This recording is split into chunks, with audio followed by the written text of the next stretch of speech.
Bismillahirrahmanirrahim. Qala al-musannifu rahimahullah ta'ala wa nafa'ana bi'ulumihi wa ulumi masyayikhina fid dharain amin.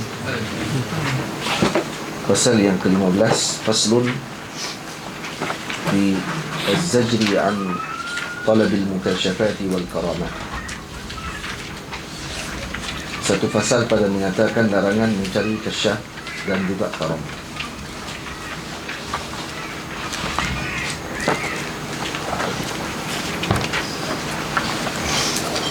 Jadi al-kashfu wal karamat adalah dua perkara yang diberikan oleh Allah Subhanahu wa ta'ala kepada seorang yang salik ila Allah sebagai anugerah kepadanya dalam perjalanan. Tak semestinya juga sebagai anugerah. Jadi kashf maksudnya adalah al-idrak wa ma'rifatul asrar.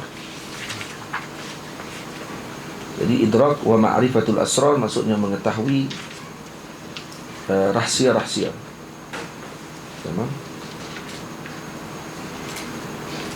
Jadi dibukakan kepada seseorang salik ila Allah Ta'ala tadi dengan al-kashfu wal-fathu, dipanggil dengan al-idrak wa ma'rifatul asrar, yang mengetahui rahsia-rahsia dan seumpamanya.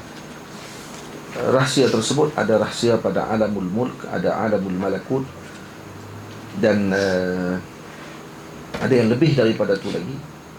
Dan ini bukanlah perjalanan utama bagi seorang salik ila Allah, dan bukan tujuan utama salik ila Allah. Bukan tujuan. Jadi tujuan kalau kata seorang yang salik ila Allah ingin mendapatkan karamat dalam perjalanan dia tadi, maka dia telah berpaling daripada niat yang sepatutnya, dan dia telah lari daripada jalannya ahlullah. Karena tidak ada seorang ahlullah berniat mendapatkan karamat. Malah mereka tidak menyukai agar dizahirkan karamat kepada mereka, tak disukai. Jadi kalau seorang yang suka dengan perkara tersebut dan dia inginkan dirinya mendapatkan karamat, bermakna dia telah lari daripada jalan ahlullah. Karamat ni adalah anugerah yang Allah Ta'ala berikan di bidayatit tariq, pada permulaan perjalanan. Dalam permulaan perjalanan, seorang hamba tadi akan diberikan oleh Allah dengan anugerah al-karamat. Karamat maknanya apa dia? Amrun qariqun lil'adah, perkara yang mencari adat, ghaira makrunin atau ghairu makrunin bida'wan nubuwah, yang tidak disertai dengan dakwaan sebagai nabi, wala huwa muqaddimatun laha, dan dia juga bukannya muqaddimah kepada nubuwah. Yadhharu ala yadi syakhsin zahiris salahi, dan dia akan zahir daripada tangan seseorang yang saleh. Zahirus salah multazimun limutaba'ati nabiyhi, yang sentiasa melazimi mengikuti junjungan besar Nabi kita Muhammad sallallahu alaihi wasallam. Itu makna karamah. Ini karamah perkara mencari adat yang zahir kepada orang yang saleh, yang tidak disertai dengan dakwah nubuwah. Karena kalau disertai dengan dakwah sebagai nabi, maka ianya jadi mukjizat. Jadi mukjizat itu beza karamat dengan mukjizat pada dakwaan. Jadi orang yang zahir padanya karamat, tidak terzahir padanya atau tidak disertai dengan dakwaan sebagai dia nabi.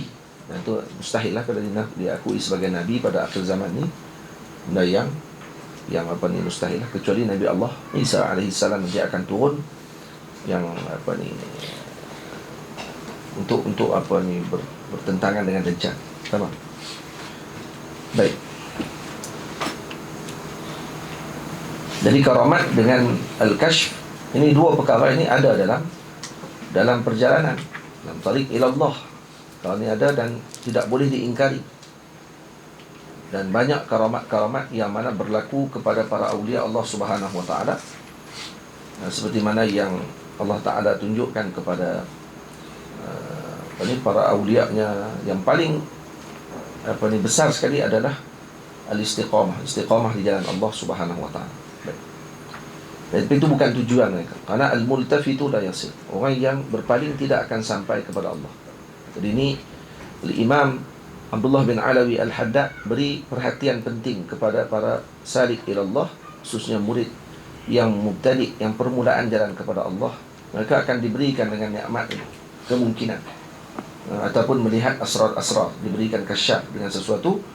Maka kalau dia terhenti setakat itu dan dia menganggap bahawa dia telah sampai kepada peringkat yang tertinggi, maka dia silap. Dia tersilap. Karena al-kummal minal awliya, kummal di kalangan para wali dan para ahlullah, ketika telah sampai kepada peringkat yang tertinggi, maka tidak zahir lagi bagi mereka karamah, biasaan. Dia akan jadi seperti biasa. Karena dia tidak perlu lagi melihat kepada sesuatu yang lain melainkan Allah Ta'ala. Biasanya kebanyakan berlaku ketika mana dalam perjalanan. Dan kalau zahir karamat tadi kepada kumman, maka itu tidak memberi kesan kepada dia. Tak akan beri kesan kepada dia bahawa dia ini telah sempurna. Dia rasa ini adalah sebagai ujian daripada Allah kepadanya untuk menguji sama ada dia akan sampai ataupun tidak. Dan sebahagian ulama mengatakan karamat ini adalah gula-gula yang Allah Ta'ala berikan kepada kanak-kanak di kalangan wali. Gula-gula diberikan kepada kanak-kanak di kalangan wali, hanya untuk diuji maksudnya. Dan juga sebagai anugerah oleh Allah kepada mereka untuk meneruskan perjalanan, bahawa perjalanan tadi benar. Perjalanan mereka tadi perjalanannya Rasulullah SAW. Maka diberikan anugerah, reward pada pertengahan perjalanan untuk meneruskan perjalanan. Bukan berhenti pada reward, bukan berhenti pada anugerah tersebut. Jadi anugerah boleh jadi juga balak kepada seseorang. Maka perlu kepada bimbingan untuk mendapatkan kalau tadi menjadi suatu yang baik kepada seorang murid ilallah. Itu maknanya. Tamam. Wa min adarri syai'in 'ala al-muridi talabuhu lil mukashafati wa ishtiyaquhu ila al-karamati wa qawariqil 'adati. Ini kata musannif rahimahullahu taala. Dan sesuatu yang memudaratkan atas seorang murid adalah dia mencari kasyaf, yakni penyingkapan hal-hal gaib, dan keinginannya kepada perkara-perkara karamah dan perkara-perkara yang mencari adat, mencari sakti, beramai dengan ni kerana nak dapatkan sekian. Maksudnya masih lagi tidak betul dalam perjalanan. Macam orang sebahagian yang mengamalkan mujarrabat dengan tujuan untuk mendapatkan kelebihan tertentu pada mujarrabat tadi, bukan kerana zikir. Jadi katanya kalau saya wirid la ilaha illallah 70,000 kali saya habis, maka saya akan dapatkan tanda sekian. Ini dia dia tidak akan sampai bila-bila. Kalau kata dia dengan tujuan tersebut. Karena ahlullah bukan berwirid dan berzikir kerana untuk mendapatkan anugerah tadi. Karena kalau berwirid kerana nak dapatkan anugerah tersebut, bermakna dia bukan inginkan Tuhan yang memberi anugerah. Maka tak sampai orang tu, sampai tu sudah. Tak akan sampai kepada Allah. Kerana tujuan wirid seseorang murid tersebut adalah untuk wasil, untuk usul kepada Allah, bukan untuk usul kepada karamat. Kalau usul kepada karamat, maknanya itu berhenti tengah. Faham? Jadi dia lebih kurang macam orang tengah lari maraton, ada tempat tuju dia, tempat terakhir, tapi di tengah jalan orang dah siapkan dah dengan air, siapkan dengan makanan, contohnya kepada orang yang sedang berlari tadi. Dan dia terhenti dekat tu. Terhenti dekat air tadi, dia minum, dia rasa ni anugerah besar kepada dia. Dia terlupa tu, jalan dia tu nak ujung tu. Akhirnya kalau dia terhenti dan main di situ, lagi hebat kalau dia buat rumah tepi tu, dia kemas. Tak sampai ke sudah. Dan dia ingat dia sampai dah. Dia kata dah dapat anugerah tadi. Dah dapat air. Dia kata rupanya anugerah lebih besar lagi tu di depan. Apa dia anugerah paling besar lagi? Apa dia? Usul ilallah. Yang tu sepatutnya. Tak kadang dia terlupa di tengah-tengah jalan ni dengan perkara tersebut. Dan di kalangan awliya yang tetap diberikan oleh Allah dengan karamat-karamat tersebut, walaupun telah usul, yang telah sampai kepada peringkat yang tinggi, ini mereka tidak tidak terkesan dengan karamat tu. Karamat yang Allah Ta'ala bagi tadi ni, itu untuk apa? Untuk menguatkan qulub ad-du'afa minal muslimin haulahum. Ini menguatkan hati orang-orang yang daif di kalangan muslimin di keliling mereka. Itu saja. Bukan tujuan untuk menunjukkan kata mereka tu terpengaruh dengan perkara tersebut. Tak, mereka tak terpengaruh dengan perkara tadi. Sikit pun tak terpengaruh.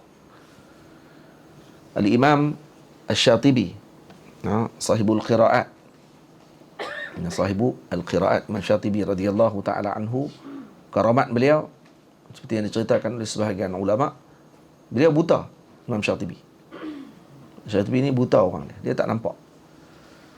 Dan setiap pagi beliau ada majlis di di masjid di Mesir. Yang masjid tersebut kumpul untuk untuk baca Quran dengan beliau. Baca Quran dengan Al-Imam Asy-Syatibi radhiyallahu taala anhu.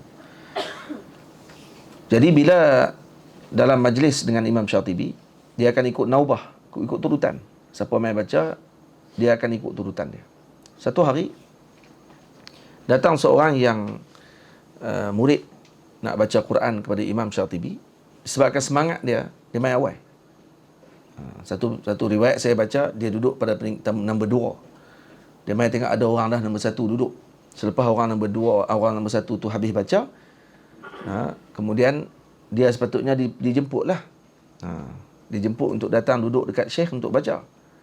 Syekh jemput terus nombor 3. Hak nombor 2 tinggal. Dalam riwayat Maulana Syekh Ali Jumaah, dia datang nombor 1. Dia main nombor 1. Elok dia sampai duduk dah, sepatutnya dipanggil dia. Tiba-tiba Imam Syatibi panggil nombor 2. Hak nombor 2 main dulu. Pelik dia. Patutnya nombor 1 Syekh panggil dulu. Lepas tu dia boleh fikir balik, kenapa Syekh tak panggil dia? Baru teringat semalam dia tak mandi wajib lagi. Dia mimpi semalam tak dah nak mandi wajib, terlupa. Semangat nak main kelas, terlupa mandi wajib. Main nak baca Quran terus. Terus dia lari keluar daripada masjid, pergi ke hammam, tempat berhampiran untuk dia nak mandi. Maka dia pun mandi. Setelah dia mandi, dia masuk balik dalam masjid. Sampai dah kepada bacaan orang yang ketiga. Habis orang ketiga tadi baca, terus Syekh beritahu balik, mai balik nombor 1, Syekh kata. Syekh buta. Imam Syatibi buta. Tapi macam mana dia boleh tahu benda tadi? Kata orang ni dalam keadaan haid, dalam keadaan berjunub, dalam keadaan sebagainya, Allahu a'lam. Allah Ta'ala bagi pengetahuan tadi kepada beliau. Yang tahu hanya beliau lah. Sama ada beliau sendiri tahu kata tu kasyaf, ataupun sebahagian wali tak tahu kata tu kasyaf sebenarnya. Tapi Allah Ta'ala bagi ilham kepada dia, tahu kata sesuatu tu berlaku. Dan ni yang banyaklah disebut dalam kisah-kisah para awliya Allah Ta'ala dalam kitab-kitab karamat mereka. Tapi cerita-cerita tersebut sebenarnya tidaklah memberikan kesan kepada, ataupun perkara-perkara tidak memberi kesan kepada al-kummal, orang yang sempurna. Mereka tidak akan terkesan dengan perkara tadi. Kerana ini sebagai anugerah, sebagai ujian, serampang dua mata yang Allah Ta'ala berikan kepada seseorang tadi dalam jalannya menuju Allah Subhanahu Wa Ta'ala. Karena karamat adalah bukti kepada kebenaran Rasul. Karamat adalah ainu al-mu'jizah. Keramat itu sendiri adalah ainul mu'jizah. Itu sendiri mukjizat sebenarnya kepada Nabi sallallahu alaihi wasallam, membuktikan kebenaran baginda Rasul sallallahu alaihi wasallam. Maka Allah Taala berikan kepada para pengikutnya ataupun kepada umatnya yang bermujahadah dengan qawariqil adah. Wa hiya la tazharu lahu ma dama mushtahiyan li dhuhuriha. Kenapa? Dan ianya tidak akan zahir berlaku kepadanya selama mana dia menginginkan agar ianya zahir, yakni berlaku kepada dirinya. Jadi karamat ni tak akan zahir selagi orang tadi berkeinginan untuk dizahirkan karamat. Li'annaha la tazharu illa ala yadi man yakrahuha wa la yuriduha ghadiban. Ada biasanya ianya akan zahir ke atas orang yang membencinya dan tidak berkehendak, yakni berkeinginan kepadanya secara ghalibnya. Maknanya jangan takkan awliya benci dengan karamat. Tak, menganggap itu sebagai ujian. Kan? Kalau kata sampai, takut mereka tidak tertanggung dengan ujian tersebut, mereka tidak sampai. Kerana tujuan mereka untuk usul ila Allah, bukan mendapatkan perkara tadi. Jadi mereka tak kisah sama ada dapat anugerah, tak dapat anugerah, ada karamat, tak ada karamat. Yang penting saya bergerak berjalan kepada Allah. Itu. Jangan terhenti sekat tu. Tamam? Dan adakah karamat juga sebagai bukti dan dalil kata orang tadi telah sampai? Tak. Tidak jadi bukti apa-apa. Nah, karamat tidak jadi bukti apa-apa untuk kata orang tadi sampai. Tak sampai. Nah. Dan juga karamat juga bukan miqyasan lil haq. Nah, bukan dia sebagai penanda aras kebenaran. Tak. Jadi sebab tu kalau kita tengok kalam Imam Junaid, kata beliau, kalau kamu melihat seorang yang berjalan di atas langit, berjalan di atas udara, nah, boleh berjalan di atas air, berterbangan di udara, maka perhatikan balik orang tersebut dengan Al-Quran, dengan hadis. Adakah dia mengikuti sunnah Rasul sallallahu alaihi wasallam dan syariat agama Allah? Ikut ke tak ikut? Kalau dia muwafaqah dengan syariat, fadzaka, maka tu adalah anugerah Allah, karamat. Nah, dan kalau kata tu bukan daripada jalan tersebut, so tengok dia bercanggah dengan syariat, maka ketika tersebut ianya adalah syaitan. Kerana syaitan juga boleh untuk melakukan sedemikian kepada orang-orang yang mengikuti jalannya.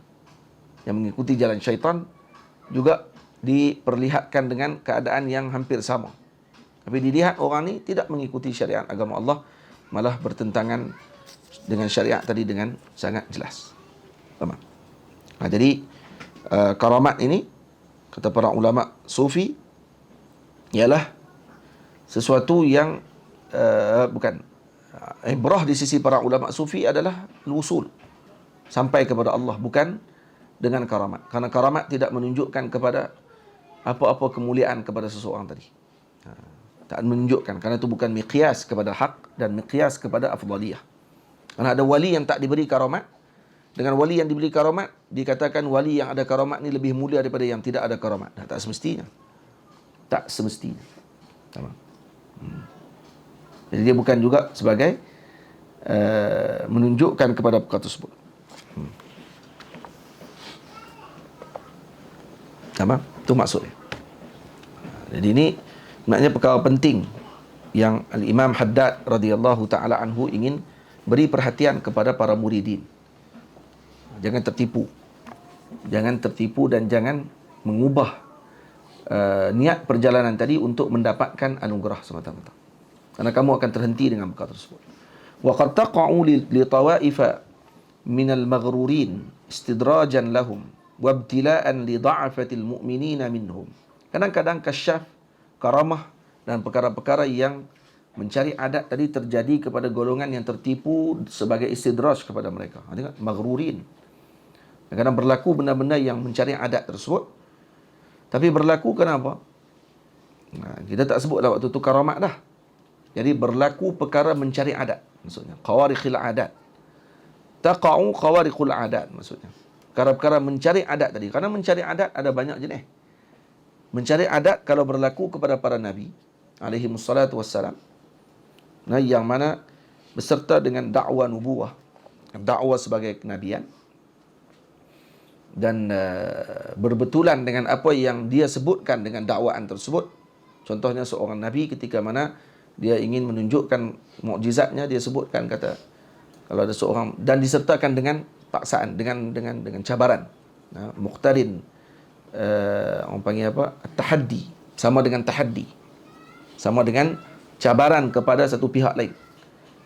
Waktu Nabi contohnya, dan juga biduni tahaddi, boleh jadi juga mukjizat berlaku dengan tahaddi, dengan cabaran, dan boleh berlaku dengan tidak cabaran. Contoh, tangan Nabi keluar air daripada celah-celah jari, tak ada siapa cabar, dan itu dikeluarkan oleh Nabi. Belah bulan ada cabaran.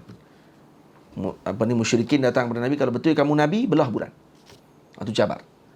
Dan bila mana ditunjukkan oleh yang dicabar, nah, yang dicabar tadi dia menunjukkan kepada apa yang diinginkan olehnya pada ketika tersebut, maka muwafaqah Allah dengan apa yang diinginkan oleh dia. Atau dia kata, wahai bulan, terbelah. Dibuat isyarat pada bulan, bulan terbelah seperti mana yang diisyaratkan. Ini baru mukjizat dipanggil. Kenapa ni seakan-akan seperti seorang yang mengingkari karamat, ataupun dia tak percaya dengan karamat, dia tak percaya bahawa orang ni utusan Allah. Ya, kalau kamu betul utusan Allah, buktikan kamu ni utusan Allah. Dia seperti seorang sultan menghantar utusan daripadanya kepada satu kaum. Maka kaum tadi bagi tahu kepada yang diutus tadi, dia kata, betulkah kamu utusan sultan? Kalau betul kamu utusan sultan, maka kamu tunjukkan sesuatu yang bukti kata kamu utusan sultan. Maka utusan ni kata, baik, saya akan tunjukkan. Buktinya apa dia? Kalau saya cakap macam ni, kalau saya suruh sultan berdiri, sultan akan berdiri. Kalau saya suruh sultan duduk, sultan akan duduk. Mengikuti dengan apa yang saya sebutkan, berbetulan dengan apa yang saya inginkan. Lepas tu dia pun sebut, sultan berdiri. Sultan pun berdiri waktu tu. Bagi membuktikan kata, ini memang utusan aku. Maknanya aku akan berbetulan dengan apa yang dia kehendaki. Sultan duduk pada waktu tersebut. Seakan tu gambaran yang diberi oleh sebahagian ulama untuk menggambarkan tentang karamat. Jadi bila Nabi minta, Nabi-Nabi minta, akan berlaku seperti yang diminta. Baik, kalau dia ditunjuk kepada hak yang dicabar, kata, tolong belah bulan. Kalau betul kamu Nabi. Maka dia pun sebut, wahai bulan, belahlah kamu. Terbelah bukit. Tak Nabi tu. Sebab dia minta benda lain, belah benda lain. Dia kata, kalau betul kamu Nabi, cuba bagi bewak ni bercakap. Dia kata, wahai bewak bercakap lah. Tiba-tiba kambing cakap. Tak berbetulan dengan apa yang dia minta. Dan ini satu penipuan juga. Ini dipanggil kezat. Walaupun bercakap pada kambing tu pun pelik dah. Belah pada bukit tu pun dah pelik dah. Tapi tak berbetulan dengan apa yang didakwa olehnya pada ketika tu. Maka tetap dikira penipuan. Bukan karamat. Bukan mukjizat. Tu mukjizat ni, dia mesti disertai dengan tahaddi, perkara mencari adat. Semua sama dia, mencari adat. Persamaan pada mencari adat. Apa dia? Karamat, mukjizat, irhasat. 3 lah, irhas. Lagi apa dia yang keempat? Sihir. Sebahagian kata. Yang kelima, apa dia? Istidraj. Yang keenam, ihanah. Ihanah, penghinaan. Ada lagi? Yang ketujuh, ma'unah. Ma'unah. Ada lagi?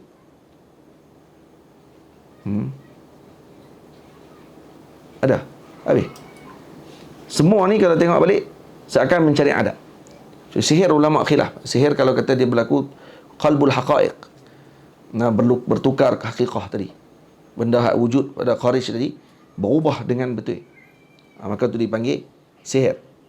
Dia boleh jadi juga dipanggil sya'wazah. Sya'wazah ni maksudnya apa dia? Yang berubah tadi hanya pada mata saja kita. Hakikat tak berubah pun. Contoh macam silap mata orang nak buat tu. Tangan dia aja laju. Tengok-tengok telur hilang. Sebenarnya ada balik. Dah ubah-ubahnya duduk kat celah tangan dia. Dia macam laju tangan dia tadi main down throat. Sampai kita ingat seolah-olah macam benda tadi memang betul tak ada. Padahal disebabkan kerana cepatnya tangan dia menyebabkan orang jadi tersilap mata. Itu panggil silap mata. Silap pandangan mata pada melihat. Padahal itu ada kat dia waktu tu. Ini panggil sya'wazah. Sya'wazah. Bagi ulama larang ni sya'wazah ni. Kenapa orang ulama larang? Herannya Wahabi pun nak main sya'wazah ni. Saya buat kelas lagi, tak tahan tu. Tapi Wahabi besar, kata kat orang kata. Tapi Wahabi. Dia main sya'wazah tak apa, tu sunnah. Padahal tu memang ulama, sampai ada sebahagian ulama yang kata orang yang main sya'wazah ni boleh jatuh keadilan dia. Ditolak kesaksian dia. Orang macam ni. Macam nauk minal kadhib. Macam menipu sebenarnya. Dia buat kelas lagi tak tahan. Biar kita. Baik. Atas balik. Karamat kita dah, mukjizat kita dah tahu. Itu akan jadi kepada para nabi. La yadi mudda'in nubuwah. Karamat ni jadi kepada orang yang soleh. Dan dia tidak disertai dengan dakwaan sebagai nabi. Dan tidak dicabar.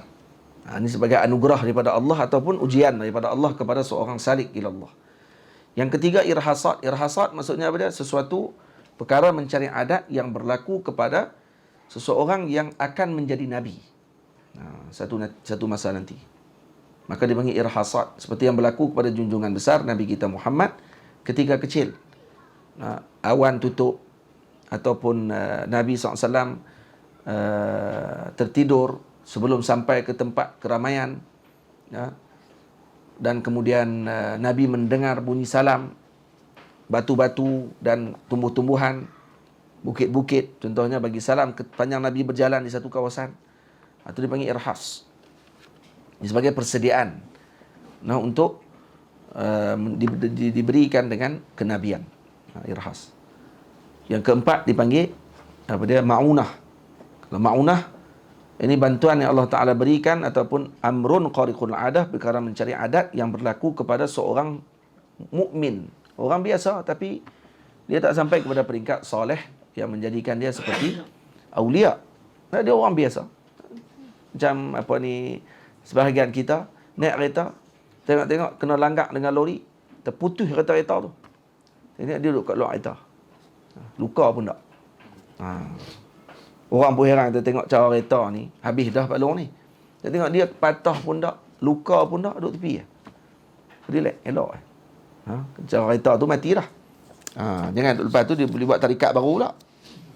Dia pula buat tarikat baru. Dia kata, alhamdulillah, ni antara karamat-karamat yang saya dapat lah. Karamat tu, tu ma'unah dipanggil. Itu bantuan yang Allah Ta'ala bagi. Juga qariqul adah juga, perkara mencari adat. Cuma benda tadi berlaku kepada orang yang biasa di kalangan mukmin. Dia beriman kepada Allah. Kemudian sihir. Sihir juga kalau dianggap sebagai perkara mencari adat, maka ianya berlaku kepada orang-orang yang fusak, orang-orang yang fasik, yang melakukan perkara-perkara yang tidak betul, ritual dan seumpamanya, persembahan ataupun perkara-perkara yang syirik, dan akhirnya mendapatkan anugerah tersebut. Dia boleh, ataupun dia lakukan dengan sebab pengajiannya, amalan yang dia lakukan dengan perjanjian-perjanjiannya dengan syaitan dan seumpamanya. Jadi dia tetap perkara mencari adat juga. Kalau sebahagian pandangan ulama menyebutkan sedemikian. Sebahagian lagi kata tak, dia bukan perkara mencari adat. Baliknya dia adalah sebagai kadang-kadang bersikap dengan bersifat menyalahi pandangan mata saja, bukan hakikat. Sebab tu bila ulat Nabi Allah Musa AS dilemparkan dengan tongkat, terkejut tukang-tukang sihir daripada pembantu-pembantu Firaun. Kenapa? Kerana mereka tidak melihat tongkat, mereka melihat ular pada waktu itu. Maksudnya qalbul haqiqah, tukar hakikat tu daripada tongkat jadi ular, lepas tu dia ambil jadi tongkat balik. Pelik dia. Sebab bila mereka lempak tali jadi ular, yang mereka nampak tali, yang dilihat oleh orang ular. Tukang sihir dia nampak tetap tali, dia tahu itu tali, dia kata tak ada berubah apa pun. Tapi bila tengok ular Nabi Musa bertukar jadi ular betul, ini menyebabkan mereka beriman kepada Allah. Tukang-tukang sihir pada waktu itu beriman kepada Allah, dan mereka dibunuh oleh Firaun dengan digergaji kepala mereka. Digergaji kepala, gaji sambil hidup ni, masa tengah hidup digergaji kepala, dan mereka semuanya syahid di jalan Allah Subhanahu wa taala.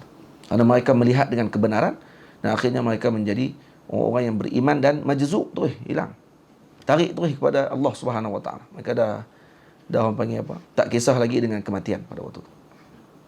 Tamam. Lagi apa dia lagi? Sihir dah sebut. Ihanah satu lagi. Ihanah perkara mencari adat yang berlaku kepada seorang yang melakukan maksiat. Ini dipanggil ihanah. Untuk menambahkan lagi kehinaan kepadanya. Contohnya, dia minta untuk disembuhkan mata seseorang. Bila diludah, buta terus mata orang. Seperti yang berlaku kepada Musailimah Al-Kadzab. Musailimah melakukan sedemikian kepada pengikut dia. Ketika didengar Rasulullah SAW meludah mata Sayyidina Ali, sehingga mata Sayyidina Ali sembuh dan lebih terang daripada mata yang tidak diludah oleh Nabi SAW. Sehingga Sayyidina Ali mengatakan bahawa mata yang diludah oleh Nabi boleh dilihat pada waktu malam hari seperti siang. Cerah mata tu. Ini barakahnya ludahan Nabi. Bila Musailimah dengar yang tu, dia pun buat juga dekat salah seorang pengikut dia. Sakit mata, dia pun panggil, dia ludah juga. Buta tu hebat long tu. Jadi kalau ludah mata orang sampai buta ni, yang ni apa dia maksud dia? Maksudnya ni pun kemah juga ni. Mencari adat juga tu. Sebab biasanya orang ludah sekat ludah aja. Ni tak sampai buta mata, maksud mencari adat. Tapi mencari adat untuk menjadikan kehinaan kepada dia. Tidak seperti yang dia inginkan. Malah berlaku sebaliknya. Telaga yang Nabi ludah, di dalam telaga tersebut menyebabkan airnya melimpah ruh. Musailimah ludah dalam satu telaga, kering telaga tu. Kemah. Ludah sampai kering ni, kira hebat juga tu. Tapi hebat cara dia. Hebat cara nak kena celah. Hebat, cara nak kena hina oleh Allah Subhanahu Wa Taala. Dipanggil ihanah. Ini penghinaan. Yang seterusnya apa dia? Istidraj. Istidraj, perkara mencari adat juga berlaku kepada seorang yang fasik. Orang ahli maksiat, berlaku kepadanya perkara mencari adat. Jadi bila berlaku perkara mencari adat kepada seorang yang fasik tadi, tujuan untuk apa? Untuk menjauhkan dia daripada Allah. Ini panggil istidraj. Contohnya orang ni tak semayang, tapi kalau dia doa apa jadi? Dia tak semayang. Semayang tak, puasa tak, hak syariat ni semua dia tak buat. Tapi dia tak katalah benda tu tak wajib. Dia kata wajib. Dia kata bila saya semayang saja, doa saya hari tu tak apa nak padu sangat, dia kata. Jadi saya pun tak semayang. Orang main minta doa, laku perniagaan kawan tu, kata-kata. Dia pun hebat jadi. Ini panggil istidraj. Ini nak menjauhkan orang tadi daripada Allah. Na'udzubillah min zalik. Sebab tu kita ni kena bimbang. Kalau dapat anugerah-anugerah ni, kita ni termasuk wusul ila Allah, wasil ke, murid, ataupun kita ni termasuk maghrurin, orang yang tertipu sebenarnya. Sebab tu waqad taqa'u li tawaifa minal maghrurin istidrajan lahum wa ibtila'an li dha'afatil mu'minin minhum. Tu tujuannya sebagai golongan tertipu, sebagai istidraj kepada mereka, dan sebagai ujian kepada orang-orang mukmin yang lemah di kalangan mereka. Wa hiya fi haqqihim ihanatun, ya. Dan ianya pada hak mereka adalah satu ihanah, kehinaan. Walaysat karamatin, dan bukan karamah. Tamam? Kan karamat. Innama takunu karamatin idza zaharat ala ahli istiqamah. Dan sesungguhnya karamah itu akan zahir ke atas ahli istiqamah. Orang istiqamah yang akan dapatkan dengan karamah. Fa in akramakallahu ayyuhal muridu bi syai'in minha. Kalau Allah Ta'ala muliakan kamu wahai murid dengan sesuatu daripada karamah, kalau diberikan, maka fahmadhu subhanahu alaihi, maka bersyukurlah kamu kepada Allah atas pemberian tersebut. Kena bersyukurlah. La in syakartum la azidannakum. Dan kenapa kena syukur? Karena ini anugerah juga daripada Allah. Wala taqif ma'a ma zahara laka wala taskun ilaihi. Tu tengok. Dua benda nak kena buat. Kalau dapat karamat, dapat amrun qariqul lil adah, sedang kamu dalam keadaan sedang bermujahadah jalan Allah Ta'ala. Maksudnya ini sebagai, orang panggil apa, bukan alamat kepada orang lain untuk kata kita ni orang yang telah dekat dengan Allah. Dan alamat tu kepada kita sebenarnya. Sebagai macam meriwak kepada kita, nak beritahu kata alhamdulillah ada sedikit, sebagai tanda kata saya ni moga-moga diterima dalam jalan Allah. Baik, macam mana kita nak buat waktu tu? Hak apa pada waktu tu sebagai seorang sufi pada jalan tersebut, hak dia pada waktu tu dia kena buat dua benda. Yang pertama syukur, yang kedua la taqif ma'a ma zahara laka wala taskun ilaihi. Dua benda kena buat. Bukan dua, tiga. Waktumhu wala tuhaddits bihin nas. Tiga benda. Yang pertama, kena bersyukur kepada Allah. Karena ni moga-moga jadi sebagai petanda perjalanannya moga diterima oleh Allah. Bagi diri dia lah, bukan nak tunjuk kat orang lain. Saya kita sebut tadi, bukan karamat tadi Ustaz kata, bukan saya sebut, Maulana Syahadi sebut. Kata karamat bukan tanda sebagai apa ni kepada sesuatu, tanda kepada orang tadi benar dan seumpamanya. Iaitu tanda kepada kita yang melihat. Itu tidak menjadi tanda kata orang tu sampai. Faham? Dan yang kita kata tadi sebagai tanda kepada orang tadi untuk kata dia dalam perjalanan, moga-moga diterima, itu kepada orang tu yang sedang berjalan. Jadi bila dia rasa macam tu, dia akan bersyukur. Alhamdulillah, dengan nikmat Allah Ta'ala bagi kepada dia perkara mencari adat. Dia boleh tengok asrar dalam apa ni, dalam dadanya manusia, dan dia boleh melihat asrarnya alam malakut. Alam para malaikat Allah Subhanahu Wa Ta'ala. Nampak benda tadi. Alhamdulillah, bersyukur. Tapi buat apa pula hak dia lagi yang lain? Wala taqif ma'a ma zahara laka. Dan jangan engkau terhenti serta karamat yang telah zahir kepadamu tadi. Wala taskun ilaihi. Dan jangan kau rasa suka dan senang kepadanya. Waktumhu, yang ketiga apa dia? Kena sembunyikan. Dan hendaklah engkau sembunyikan. Wala tuhaddits bihin nasa. Jangan engkau cerita kepada orang tentang apa yang telah engkau dapatkan tadi. Karena yang ceritakan orang kepada orang dengan pada waktu tersebut sebelum mendapatkan izin, maka dia telah mendahului adabnya dengan Allah. Dan Allah ini apa ni, juga cemburu dengan hamba-hambanya yang membuka rahsianya. Cemburu di sini dengan makna Allah Ta'ala tidak mahu memberikan keburukan lagi kepada hamba tersebut kerana tahu dah ini hamba ni tidak mampu. Nah, dia tak sampai kepada peringkatnya dan tak diberikan izin lagi, maka dia telah zahirkan kepada orang, maka kemungkinan dia akan dicemburui pada waktu tersebut oleh Tuhannya dengan makna yang saya faham, yang kita sebutkan tadi. Yang cemburu bukan macam kita cemburu kepada kekasih kita. Kita kasih kat seorang, tengok orang ni baik dengan orang ni, kita pun jadi cemburu dengan dia. Tu mail hati kita ni berlaku sesuatu. Allah tidak sebegitu. Cemburu tadi dia ambil pada lawazim dia. Lazim daripada cemburuan tadi apa yang dia akan buat? Mungkin dia akan halang.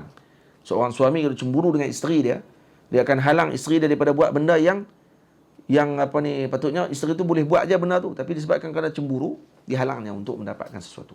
Macam tu juga kalau Rabb Al-Jalil disebut oleh para awliya Allah Ta'ala dengan bahasa cemburu. Seperti seorang kekasih dengan kekasih, maka dihalang dia daripada mendapatkan kebaikan. Waktu tu habis. Dan apa lagi cara untuk dihalang? Diangkatnya orang tadi, dimatikan dia. Sebab tu saya kadang-kadang ada orang main duk jumpa, untuk cerita rahsia-rahsia dia yang dia dapatkan dalam alam mulk, alam malakut. Dia pun main cerita kat kita kan. Kita pun kan tahu mana pun. Jadi main cerita, kita kata saya beramal dengan benda ni, saya dapat benda ni, saya tengok benda ni. Saya pesan satu je, jangan terhenti sekat tu. Teruskan dengan amalan. Jangan rasa kita dah sampai dah. Sebahagian orang ni dia kadang-kadang bila dia dapat benda-benda macam tu, dia rasa dia dah sampai.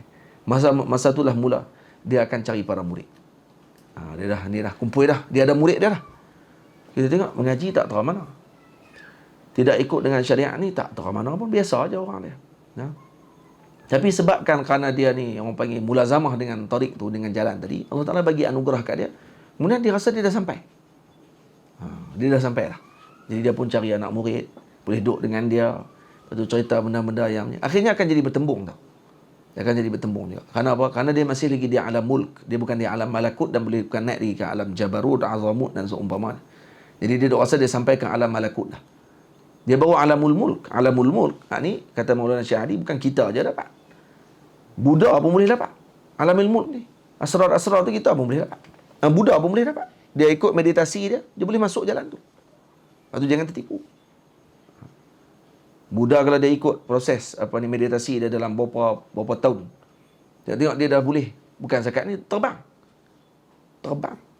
ni, duduk saja ringan badan ni. Kalau dalam bahasa Shaolin pergi gigong tu, sungguh gigong bukan ingat tak ada sungguh ada dalam buku Shaolin, dalam buku ensiklopedia tentang kungfu. Dia boleh duduk atas kapah tak tenggelam, tak kapah satu genggam, tak kapah. Diri atas kapah tu, kapah tak tenggelam. Maknanya dia boleh buat apa? Dia boleh duduk di atas benda yang lebih ringan pada tu. Boleh jalan tahayang.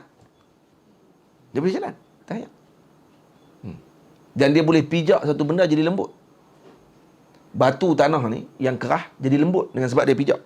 Jadi lembut. Lepas tu kalau pi ke Shaolin soccer kan? Pergi ke orang panggil apa, tempat-tempat Buddha yang ada depa buat dokumentari pi. Allah Alam kata depa boleh jadi kalau depa nak tipu orang pun boleh jadi. Nak suruh kata depa betul. Kan? Ada tempat meditasi depa yang ni tapak tangan dekat dinding lekat. Bukan cerita Shaolin soccer tu. Macam apa ni, saya pencau bisa mula-mula kena ketik dengan ulang. Kung Fu Hustle. Dia dapat karamat tu kan. Apa kena ketik ulang, rupanya dia adalah the one kan, insan yang ditunggu, tak ada apa pun, macam bodoh-bodoh nak Idi Samsing, tengok dia lebih kemah lagi pada tu kan. Lepas dia kena tibai dengan Pak Long tu dia seperti yang panggil rama-rama yang baru keluar daripada kepompong dia. Dia macam tu seolah-olah. Serta-serta tu semua ada falsafah dia tu sebenarnya. Kita tengok lawak, tapi orang yang suka tengok dengan pikir, saya suka tengok dengan pikir, dan suka tengok, dan mereka ni bukan buat saja dengan mereka bukan orang bodoh sebenarnya. Pengarah-pengarah filem ni dia bukan orang bodoh sebenarnya. Dia ada benda yang dia nak bawa, tidak kecuali anak mami, sampailah saya tak nak fikir lah tu. Itu yang saya tak nak fikir apa dia faedah dia. Anak mami nombor 1, nombor 2, saya tak boleh fikir, sampailah tak boleh fikir apa dia faedah dia ni. Dan apa karomat dia? Karomat pada falsafah dia dalam dalam kehidupan manusia ni tak ada. Hak tu saya tak boleh nak fikir sampai lah. Tapi kalau hantu kat lima, tu ada tu, ada di karomat, ada dia punya falsafah dia ada tu. Nah, puasa 16, 17, 18. Tu hak yang pokok-pokok berlaku ni, lawak-lawak ni. Dia ada juga dia punya benda-benda dalam tu. Muhammad Khalid ni dia ada benda lah. Dia nak macam dia rasa tu dia ambil juga aura si pencau tu. Jenis lawak bodoh tapi ada juga benda dalam tu. Tapi anak mami sampai lah saya tak nak fikir lah. Saya pun minta maaf lah orang Penang, Baik. Patah balik kepada tajuk dia. Lari jauh dah tu. Apa dia contoh tadi tu? Yang tadi ni kadang kita nampak dalam bilik tempat dia berlatih kungfu dia tu, tapak kaki ni bersaja. Tapak kaki masuk dalam tanah ni, masuk dalam batu. Seolah macam lembut tempat tadi. Berlaku benda tu. Tak mustahil berlaku kepada orang-orang yang walau dia bukan Islam sekalipun. Kerana dia baru masuk ke alam satu lagi saja. Alamul mulk. Alam rahsia kepada perkara-perkara yang musyahadah di depan mata kita. Ada di sebalik perkara tadi ada rahsia dia. Jadi itu tak beza kita dengan dengan seorang ahli fizik yang boleh kaji macam mana kapal boleh terapung atas air. Dari besi kan, dia boleh buat dengan ketumpatan dia dan semuanya, dia tak boleh terapung. Bahagian tu ahli fizik boleh buat dan kemudian daripada dapat pengetahuan tersebut. Jadi orang yang tadi ni boleh jadi buat dengan cara tu. Sebab tu Imam Junaid bagi keluar satu kaedah penting. Kalau kamu tengok seorang terbang atas langit dan boleh jalan atas hayat, dan tengok balik sama ada dia ikut Quran dengan hadis ataupun tidak. Dia ikut syariat ke tidak? Kalau tak ikut syariat, tak. Dia syaitan. Maknanya apa dia? Berjalan atas hayat, terbang atas langit, yang ni boleh dilakukan oleh orang yang mengikuti jalan biasa pun boleh buat benda tu. Tak mustahil benda tu. Tamam? Yang dilihat adalah pada orang tadi bagaimana dia dengan syariat agama Allah Ta'ala. Jangan heran kalau tengok boleh jalan atas hayat. Ada satu cicak dipanggil cicak Jesus dipanggil. Lizard of Jesus. Kalau tengok cicak tu boleh jalan atas hayat. Kalau dia lari, dia lari dia dengan dua kaki. Jalan atas hayat lari. Kalau silap kita cicak tu pun wali. Jalan atas hayat. Boleh lari atas hayat. Kita tengok dalam YouTube tulis tu Jesus lizard, macam lizard Jesus. Tu jumpa tengok dia lari atas hayat. Mana badan dia ringan dan sebagainya. Dan orang berlari atas hayat. Boleh jadi tak? Boleh jadi. Kerana apa? Kerana dengan ritual yang dia lakukan, menyebabkan badan jadi ringan. Tapi tu dia tinggal makan. Tak makan daging dalam tempoh beberapa masa. Badan akan jadi ringan. Dan kadang-kadang boleh waktu ketika tengah duduk bersila, terbang, naik atas, terbang. Boleh jadi. Dan tak mustahil. Sebab tu jangan kita tertipu dengan mendengar benda tu. Jadi kalau seorang murid tengah duduk suluk 40 hari arba'iniyin tu, Suluk dah tak makan daging berapa puluh, 40 hari dah tak makan daging. Tamam. Lepas tu dia duk wirid zikir. La ilaha illallah 100,000 kali. Dia kena habiskan dalam sebanyak dalam masa 40 hari tadi, dia kena habiskan 100,000 kali ataupun 1 juta la ilaha illallah. Dia kena selesaikan. Guru dia suruh. Maka dia pun la ilaha illallah sampailah hanya makanan dia apa dia? Benda-benda yang tidak dimasak. Yang tak dimasak dengan api dan yang tidak berdarah. Atau sayur kalau masak dengan api pun tak dimakan. Maksud sup tak akan makan. Dia hanya makan sup ulam, dia makan ulam-ulam. Kemudian makan kacang-kacang. Kacang pun yang tak digoreng. Yang tu je makan. Jadi berah nasi tak makan lah. Kena berah nasi, kena masak. Jadi macam mana nak makan? Makan bertih. Makan bertih pun orang goreng. Hak goreng. Ni kalau hak syarat tak boleh goreng pula. Ni syarat dia lagi ketat lagi lah. Makanan hak masak pun tak boleh. Ni kalau kata tak masak boleh. Macam Tarekat Naqsyabandi, Syekh Sanusi di Tokai. Saya tanya kat dia macam mana depa suluk macam mana kalau di sini. Dia kata depa duduk dalam kelambu. Dia ada tempat suluk atas katil. Ni katil ada kelambu. Duduk dalam kelambu tu lah. Dia tak buat bilik suluk dia dalam kelambu. Jadi masing-masing masuk dalam kelambu tu. Seorang-seorang lah duduk dalam kelambu seorang-seorang. Dia akan wirid lah dengan yang dibagi oleh Syekh Murabbi tadi. Dan kemudian sampai waktu makan keluar. Ada tukang masak. Tukang masak ni makan masak dah untuk orang-orang yang tengah masuk suluk ni. Masuk makan apa semua. Masuk balik dalam suluk. Jumaat pi. Sembahyang Jumaat pi. Dulu tak. Dulu sebahagian tak pergi main Jumaat. Dan itu sebenarnya tak ada masalah apa pun dengan masalah fiqh. Bolehkah orang suluk tak pergi main Jumaat? Ya, kerana antara azar Jumaat adalah sakit. Dan tu dikira sakit maknawi dia panggil. Sakit dalaman. Dia nak kena berubat sakit dalaman ni. Jadi suluk termasuk mengubati sakit dalaman. Maka dia dikira sebagai orang yang ada uzur dalam syarak bagi menghadiri Jumaat. Kata Imam Bajuri dalam Hasyiah Bajuri sebut masalah tadi.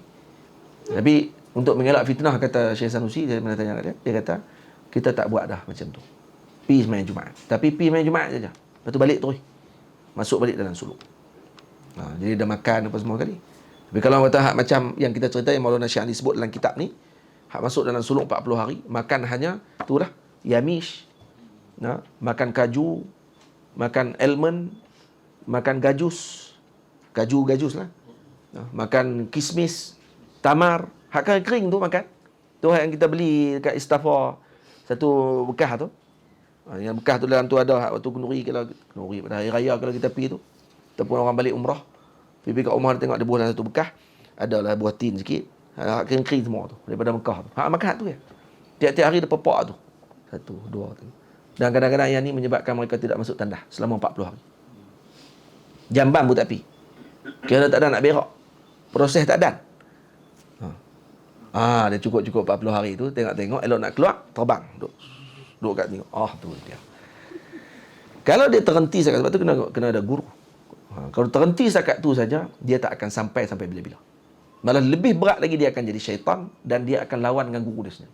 Dia kata, saya dah sampai dah, tok guru saya tak terbang ni. Ni lingkup terus. Dia kata, saya tak pernah tengok tok guru saya terbang. Saya dah terbang dah. Siapa lagi tinggi? Saya akan dia. Sebab tu kena mengaji. Ni kalau tak mengaji, ni kalau tak dengar apa yang Imam Haddad pesan ni, maka dia akan jadi rosak pada waktu tu. Sebab tu bab ni kita tekan sikit. Kenapa? Kerana banyak murid yang dalam perjalanan dia duk terhenti sekat ni. Dan dia duk ingat kalau buat ni dia akan dapat sekian. Dia dapat sekian.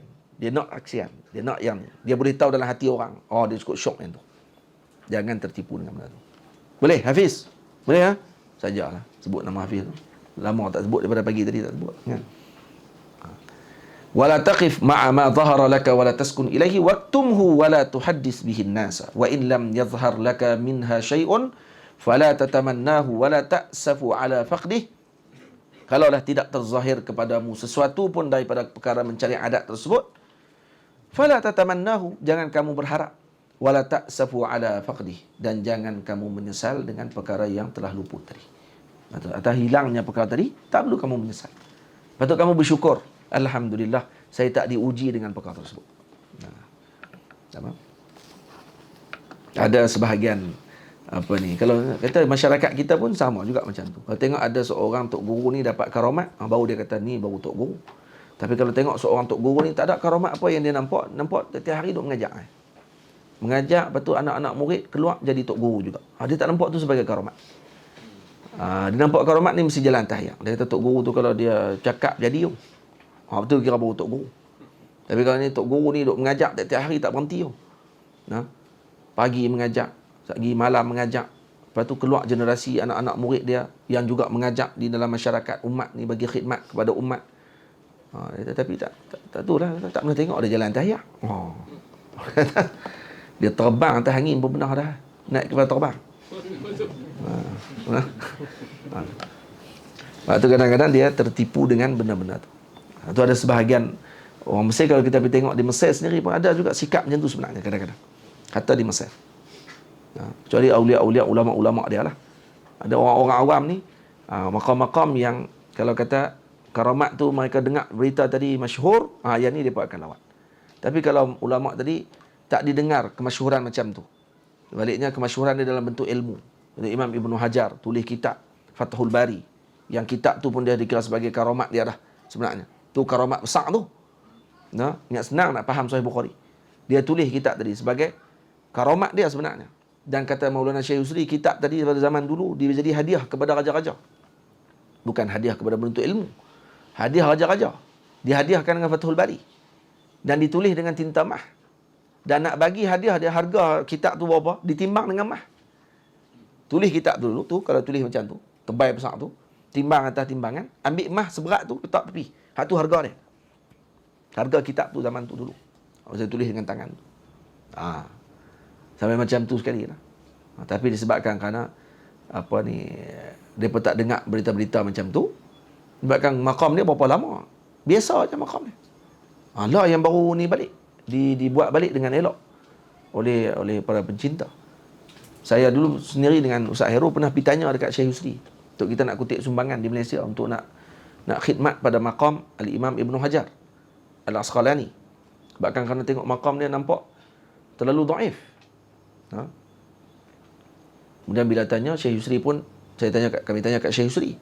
Syekh Yusri telefon ada seorang yang tugas dia bawah kerajaan Mesir sendiri pun dia memang duk buat maqam-maqam ni. Dia yang termim maqam. Yang bagi cantik maqam apa semua sekali dia yang buat. Dia tanya balik tu 500,000. 500,000 tu waktu tu. Tu berapa tahun yang dulu ni? Lama lah. Dekat 10 tahun dah. Hak kami tanya ni 500,000 waktu tu lah tak tahu berapa juta. Dengan harga lah ni. Alhamdulillah baru ni tengok dia dah buat dah. Maqam Ibn Hajar dibuat dengan elok, dengan baik. Mungkin dapat daripada kerajaan sendiri kot. Dapat kerajaan jadi senang lah kan. Ni kita nak kutip duit sumbangan kat orang Malaysia kalau sebut tu pula kat Wahabi dia syok. Dia tak tengok 500,000 nak buat apa ni. Pergi buat pondok. Ni nak buat kubur pula. Habis sembah kubur. Dia sembah kubur terus. Padahal yang nak muliakan maqam para awliya Allah Ta'ala dan membuat binaan kepada maqam para guru dan para ulama dan para awliya khususnya ni, boleh ataupun tidak, dalam mazhab kita Syafi'i sendiri kata sunnah. Sunnat. Kenapa? Kerana untuk membezakan mereka dengan orang biasa. Agar tidak dilakukan sewenang-wenangnya di maqam mereka tadi. Tamam. Wa'lam anna al-karamata al-jami'ata li jami'i anwa'il karamati al-haqiqiyati was-suriyati hiya al-istiqamatu al-mu'abbaru anha bimtisali al-awamir wajtinabin manahi zahiran wa batina. Dan ketahuilah sesungguhnya karamah yang menghimpunkan sekalian jenis karamah secara hakiki atau secara gambaran, ianya adalah istiqamah dalam melaksanakan segala suruhan dan menjauhi segala larangan secara zahir dan batin. Maka ini disebut oleh Imam Malik, al-istiqamatu khairun min alfi karamatin. Istiqamah itu lebih baik daripada 1000 keramat. Maksud 1000 keramat tu maksudnya kalau banyak mana sekalipun keramat. Kerana 1000 tadi adalah misal ataupun contoh kepada kasrah, banyak maksudnya. Kalau banyak macam karamat sekalipun tidak istiqamah dengan jalan Allah, maksud istiqamah tadi dia imtisal awamir wajtinabil manahi zahiran wa batina, maka tu tak diiktibar lagi karamat tersebut. Karamat disertai dengan istiqamah, yang ni baru betul karamat. Karena istiqamah tu sendiri ainul karamah. Ainul karamah. Jadi yang kita tuntut apa dia? Istiqamah. Seperti mana yang disebutkan cerita-cerita sebelum kita baca, sebahagian masyayikh yang mana mereka melaksanakan ibadah yang istiqamah sepanjang tahun sebanyak 2 rakaat saja sembahyang. Syekh Ahmad Hamadah, ini kata Maulana Syekh Ali Jumaah hafizahullah, salah seorang daripada wali Allah Taala yang berada di Mesir. Rumah beliau syaqqah ataupun satu apartmen yang dibagi hadiah oleh seorang orang panggil tuan rumah ni. Jadi tuan rumah ni mungkin dia ada banyak rumah dia dalam bangunan tu. Maka dia bagi satu syaqqah dekat Syekh Ahmad Hamadah kerana dilihat kesolehan beliau, kemuliaan beliau, dan dia i'tiqad kata Syekh Ahmad Hamadah ni wali Allah Taala. Syekh Ahmad Hamadah ni kalau tak salah juga salah seorang daripada murid kepada Syekh Amin Baghdadi. Dan Syekh Ali Jumaah kata beliau waktu dia muda, dia sering pergi jumpa dengan Syekh Ahmad Hamadah ni. Dia kata heran betul. Dia duduk dalam rumah dia, kerja dia apa dia? Baca Quran, sembahyang. Itu je kerja dia. Dan hari terakhir sebelum dia wafat, tuan rumah tu boleh tahu kata dia meninggal sebab dia duduk seorang, dia tak kahwin. Meninggal umur 92 tahun dan tak kahwin. Dia tidak berkahwin. Ini uzzat. Dan macam mana tuan rumah tu boleh tahu kata dia meninggal? Sebab dia duduk seorang-seorang dia. Bila naik atas rumah, dan malam tu dia kata tak dengar bunyi ayat daripada rumah Syekh Ahmad Hamadah. Kerana setiap hari bayangkan, sepanjang perkenalan dengan Syekh Ahmad Hamadah, setiap malam dia akan dengar pada waktu pagi, dia akan bangkit sembahyang tahajud dan juga sembahyang qiyamul lail ni 12 rakaat. 12 rakaat, 13 rakaat. Kemudian duhanya pun begitu. Dan kemudian dia akan baca Al-Quran. Macam tu je amalannya setiap hari. Kemudian melakukan kebaikan kepada umat. Baca doa dekat umat. Orang ramai akan mai ke rumah dia. Dan kata Syekh Ali, saya pernah pergi duduk di rumah dia dan tengok sekejap ada orang mai. Beratok ni. Orang duduk depan rumah Syekh Ahmad Hamadah. Mai masuk saja. Syekh tanya ada apa? Dia abang kata saya nak minta doa sekian. Nah. Syekh Ali kata saya ada senarai nama. Orang yang pi tu ada kat 10 orang dia kata. 10 orang tadi 10 orang saya pergi tanya balik. Lepas depa mai jumpa Syekh Ahmad Hamadah, saya pergi rumah depa. Sebab ada alamat, saya pergi. Pergi rumah depa tanya sama-sama macam mana dengan doa hari tu. Amal apa ni urusan yang kamu minta tu ni macam mana selepas berjumpa dengan Syekh Ahmad Hamadah. Dia berkata alhamdulillah Allah Taala perkenankan barakah Syekh Ahmad Hamadah. Jumpa seorang lagi pula yang kedua pun sama juga. 10 orang Allah Taala perkenan berkatnya Maulana Syekh Ahmad Hamadah rahimahullahu taala. Dan hari dia wafat, macam mana tuan rumah tahu kata dia wafat? Tak dengar ayat. Nak tengok dia dah tak ada dah. Itulah hari terakhir dia tak sembahyang malam. Kerana dia wafat. No, setiap malam dia dengan solat malam dia. Ni apa ni amalan-amalan mereka yang menyebabkan mereka ni mendekatkan jadi orang-orang yang dimuliakan oleh Allah. Kenapa? Kerana istiqamah. Tak tinggal sembahyang malam. Puasa siang hari. No, saumud dahar. Puasa sepanjang tahun. Jadi hari haram dia tak puasa. Ini keajaiban ke istiqamah dengan perkara tadi ni, itu adalah perkara yang lebih ajaib sebenarnya daripada berjalan tahiyat. Nah, kami tengok para guru kami, kalau tiap-tiap pagi boleh baca wirid, boleh baca zikir dengan anak-anak murid, kemudian baca kitab. Selepas tu, setiap hari. Nah, yang kami tengok pada Maulana Syekh Yusri Hafizahullah, seumpamanya. Maka ni adalah ainul karamah sebenarnya. Kalaupun Allah tidak zahirkan mana-mana karamat sekalipun, cukup tu sebagai karamat beliau. Nah, cukup tu sebagai karamat beliau dengan ibadahnya, dengan amalannya, dengan mengajaknya, dengan seumpamanya. Itu pun dah ainul karamah dah sebenarnya kepada para awliya Allah Subhanahu wa taala. Fa'alaika bitashihiha wa ihkamiha takhdumuka al-akwanul ulwiyatu was-sufliyatu qidmatan la tahjubuka an rabbika wa la tashghaluka an muradihi minka. Dan dikata maka hendaklah engkau membaiki dan menjaganya. Tamam, fa'alaika bitashihiha, dan juga kelak semua kaum al-akwan maksudnya semua makhluk ini akwan, al-ulwiyatu was-sufliyatu, iaitu yang berada di atas di alam yang tertinggi iaitu langit, dan juga yang berada di alam sufliyah seperti di bumi ni alam rendah. Nah, yang alam musyahadah ni yang kita nampak ni, khidmatan la tahjubuka, akan memberi khidmat kepadamu dengan khidmat yang tidak menghijabmu, yakni yang menutupimu an rabbika, daripada Tuhanmu. Maka semua akan tunduk. Nah, al-akwan semua akan tunduk ketika hamba tadi tunduk dengan istiqamah kepada Allah Subhanahu wa taala dengan jalan Allah, maka semua akwan ini juga akan berkhidmat kepada mereka. La tahjubuka an rabbika wa la tashghaluka an muradihi minka, dan tidak akan menyebabkan engkau masyghul dan sibuk selain daripada melaksanakan kehendaknya Allah Subhanahu wa taala. Jadi yang perlu kita minta apa dia? Al-istiqamah. Tu kena doa selalu, jangan lupa Allahumma rzuqna al-istiqamata wal ikhlas sebenarnya. Itu sebenarnya tu dah ainul karamah. Nak minta istiqamah tu. Kalau kita minta Allahumma rzuqna al-karamati wal kashf. Dia pakai sekat tu je lah. Nah, Allahumma rzuqna al-istiqamata wal ikhlas. Yang tu yang tertinggi dan tu yang paling utama untuk diminta oleh hamba kepada Rabbnya. Moga-moga Allah Ta'ala memberikan faham kepada kita dengan perkara tersebut. Maaflah saya panjang sikit dalam bab ni, kerana ini penting kepada sebahagian orang untuk mengambil perhatian tentang masalah tersebut. Jadi pasal ke-16 kita akan baca pada esok pagi insya-Allah Ta'ala. Faslun fi talabir rizqi wa sa'yi ilaihi. Macam mana keadaan dia, dan kemudian akan masuk bab yang ke-17 dan kita dah hampir kepada penamat kitab ini insya-Allah. Alhamdulillahirabbil alamin. Assalamualaikum warahmatullahi wabarakatuh.